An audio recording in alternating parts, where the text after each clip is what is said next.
October Kasiano eso na Deputy Chief Imam wa Mantemu ye Alhaji Mohammed Yunus ene wo ni swade ni daso pa wa ban mu se impuntunyuma de afi ebibe koso e wo mantam nim.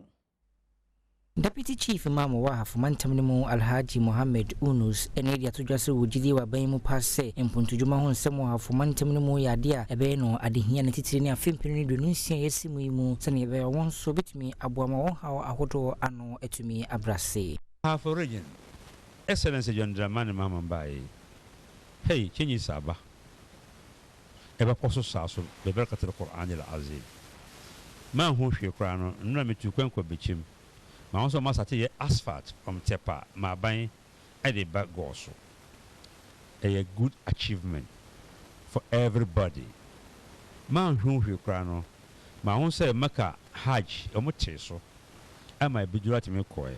Asate so aka ho. A good achievement.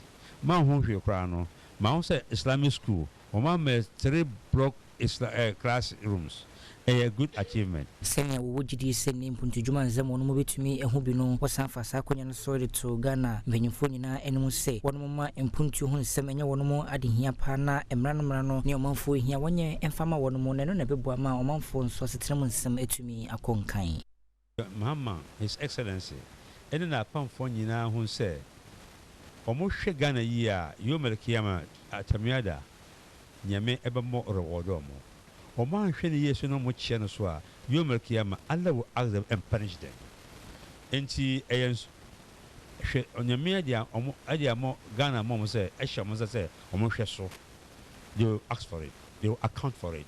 The more bianya nya adwen say oba sisi Ghana.